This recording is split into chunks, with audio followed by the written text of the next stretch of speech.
Muhyiddin tidak faham hak ahli parlimen untuk bebas bersuara. Keputusan Speaker Dewan Rakyat Tan Sri Johari Abdul untuk membiarkan 6 ahli parlimen bersatu penyangak mengekalkan kerusi mereka adalah konsisten dengan undang-undang anti lompat yang diluluskan di parlimen, kata Datuk Seri Nazri Abdul Aziz. Ketua UMNO bahagian Pendang Rengas itu berkata, secara khusus undang-undang anti lompat termasuk klausa untuk menghalang ahli parlimen daripada kehilangan kerusinya akibat dipecat daripada parti kerana melepasi jurang politik. Nazri berkata kenyataan Presiden Bersatu Tan Sri Muhyiddin Yassin sebagai maklum balas terhadap pengumuman Johari adalah petunjuk bahawa ahli parlimen Pago itu tidak memahami hak ahli parlimen untuk bebas bersuara. Ahli parlimen mempunyai hak untuk bebas bersuara di Dewan Rakyat yang merupakan sesuatu yang harus difahami oleh ahli politik kanan seperti Muhyiddin, kata Duta Besar Malaysia ke Amerika Syarikat itu seperti dilaporkan. Undang-undang anti lompat digubal untuk melindungi hak setiap ahli parlimen untuk bebas bersuara. Ada kalanya ahli parlimen pembangkang akan menyokong rang undang-undang yang dibawa oleh kerajaan dan perkara ini pernah berlaku sebelum ini.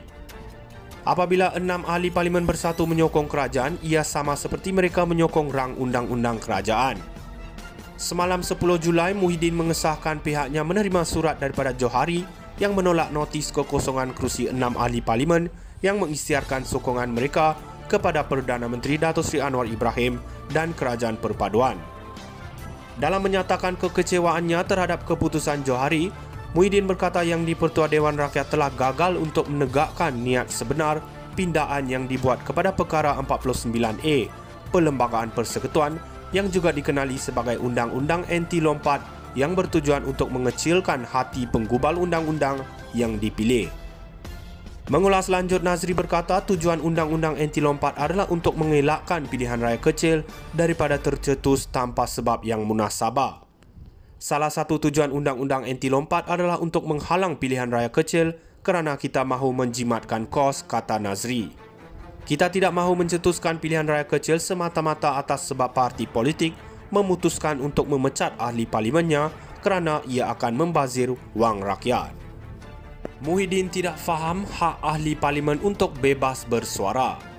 Keputusan Speaker Dewan Rakyat Tan Sri Johari Abdul untuk membiarkan 6 ahli parlimen bersatu penyangak mengekalkan kerusi mereka adalah konsisten dengan undang-undang anti lompat yang diluluskan di parlimen, kata Datuk Seri Nazri Abdul Aziz. Ketua UMNO bahagian Pendang Rengas itu berkata, secara khusus undang-undang anti lompat termasuk klausa untuk menghalang ahli parlimen daripada kehilangan kerusinya akibat dipecat daripada parti kerana melepasi jurang politik. Nazri berkata kenyataan Presiden Bersatu Tan Sri Muhyiddin Yassin sebagai maklum balas terhadap pengumuman Johari adalah petunjuk bahawa ahli parlimen Pago itu tidak memahami hak ahli parlimen untuk bebas bersuara. Ahli parlimen mempunyai hak untuk bebas bersuara di Dewan Rakyat yang merupakan sesuatu yang harus difahami oleh ahli politik kanan seperti Muhyiddin, kata Duta Besar Malaysia ke Amerika Syarikat itu seperti dilaporkan.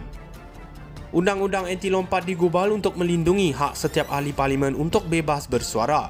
Ada kalanya ahli parlimen pembangkang akan menyokong rang undang-undang yang dibawa oleh kerajaan dan perkara ini pernah berlaku sebelum ini. Apabila 6 ahli parlimen bersatu menyokong kerajaan, ia sama seperti mereka menyokong rang undang-undang kerajaan. Semalam 10 Julai, Muhyiddin mengesahkan pihaknya menerima surat daripada Johari yang menolak notis kekosongan kerusi 6 ahli parlimen yang mengisytiharkan sokongan mereka kepada Perdana Menteri Datuk Seri Anwar Ibrahim dan Kerajaan Perpaduan. Dalam menyatakan kekecewaannya terhadap keputusan Johari, Muhyiddin berkata yang di-Pertua Dewan Rakyat telah gagal untuk menegakkan niat sebenar pindaan yang dibuat kepada Perkara 49A, Perlembagaan Persekutuan yang juga dikenali sebagai Undang-Undang Anti Lompat yang bertujuan untuk mengecilkan hati penggubal undang-undang yang dipilih. Mengulas lanjut, Nazri berkata tujuan Undang-Undang Anti Lompat adalah untuk mengelakkan pilihan raya kecil daripada tercetus tanpa sebab yang munasabah. Salah satu tujuan Undang-Undang Anti Lompat adalah untuk menghalang pilihan raya kecil kerana kita mahu menjimatkan kos, kata Nazri. Kita tidak mahu mencetuskan pilihan raya kecil semata-mata atas sebab parti politik memutuskan untuk memecat ahli parlimennya kerana ia akan membazir wang rakyat. Muhyiddin tidak faham hak ahli parlimen untuk bebas bersuara. Keputusan Speaker Dewan Rakyat Tan Sri Johari Abdul untuk membiarkan 6 ahli parlimen bersatu penyangak mengekalkan kerusi mereka adalah konsisten dengan undang-undang anti lompat yang diluluskan di parlimen, kata Datuk Seri Nazri Abdul Aziz. Ketua UMNO bahagian Pendang Rengas itu berkata, secara khusus undang-undang anti lompat termasuk klausa untuk menghalang ahli parlimen daripada kehilangan kerusinya akibat dipecat daripada parti kerana melepasi jurang politik. Nazri berkata kenyataan Presiden Bersatu Tan Sri Muhyiddin Yassin sebagai maklum balas terhadap pengumuman Johari adalah petunjuk bahawa ahli parlimen Pago itu tidak memahami hak ahli parlimen untuk bebas bersuara. Ahli parlimen mempunyai hak untuk bebas bersuara di Dewan Rakyat yang merupakan sesuatu yang harus difahami oleh ahli politik kanan seperti Muhyiddin, kata Duta Besar Malaysia ke Amerika Syarikat itu seperti dilaporkan. Undang-undang anti lompat digubal untuk melindungi hak setiap ahli parlimen untuk bebas bersuara. Ada kalanya ahli parlimen pembangkang akan menyokong rang undang-undang yang dibawa oleh kerajaan dan perkara ini pernah berlaku sebelum ini. Apabila 6 ahli parlimen bersatu menyokong kerajaan, ia sama seperti mereka menyokong rang undang-undang kerajaan.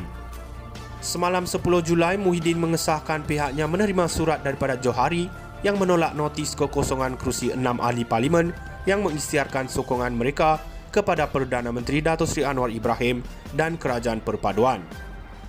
Dalam menyatakan kekecewaannya terhadap keputusan Johari, Muhyiddin berkata yang di-Pertua Dewan Rakyat telah gagal untuk menegakkan niat sebenar pindaan yang dibuat kepada Perkara 49.